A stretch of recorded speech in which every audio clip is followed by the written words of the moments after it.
৭১ সালে যারা গণহত্যা করেছে তারা স্বীকার করেছে। তাদের আমির ডাক্তার শফিক রহমান পরিষ্কার করে বলেছেন ৭১ আমরা মুক্তিযুদ্ধে অংশগ্রহণ করিনি, আমরা এক পার্টিশন রাখতে চেয়েছিলাম, এটা বড় কিছু বিষয় না। এই কথা বলার মধ্য দিয়ে প্রমাণ হয় ৭১ সালের নারী ধর্ষণ, ৭১ সালে রাজাকার সৃষ্টি, ৭১ সালে আল বদর সৃষ্টি, আসাম সৃষ্টি, শান্তি কমিটি সৃষ্টি করে মানুষের বাড়ি বাড়ি গিয়ে হামলা করা, মেয়েদেরকে পাকিস্তানিদের হাতে তুলে দেওয়া, এই সব দায় দায়িত্ব তারা স্বীকার করে নিয়েছেন। এখনো তারা আবার শিক্ষিত যান না, এখনো তারা জাতীয় সঙ্গীত বাজায় না, তারা জাতীয় পতাকা পরিবর্তন করতে চায়।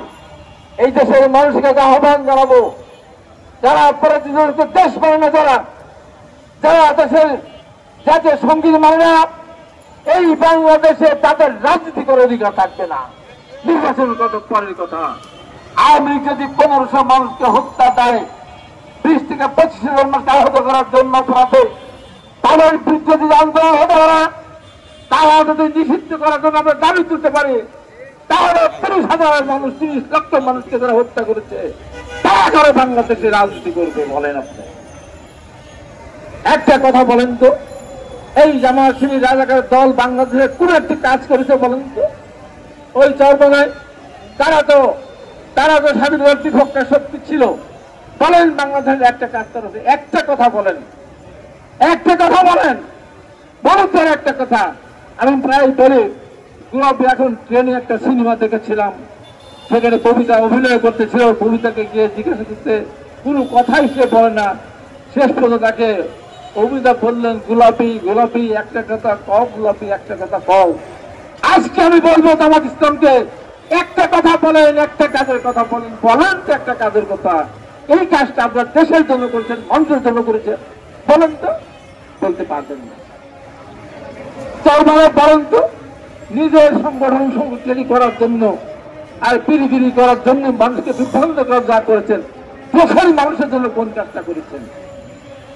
90 থেকে 90 সাল পর্যন্ত আমরা আন্দোলন করেছিলাম।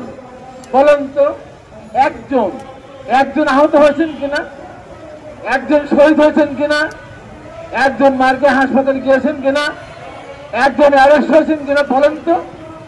আমরা সেলিম, জলুয়া, রাফুর, বসুনিয়া, দেবারিশা, দাপুর, জয়নাল থেকে শত শত মানুষ সেখানে শহীদ হয়েছে।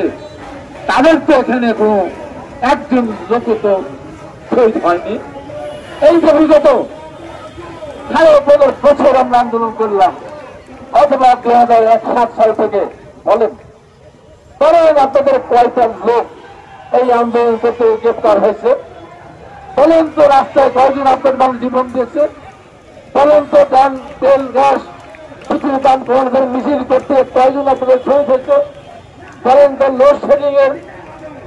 লোডশেডিং বন্ধ করার দাবিতে মিছিল করতে কয়জন আহত হয়েছে?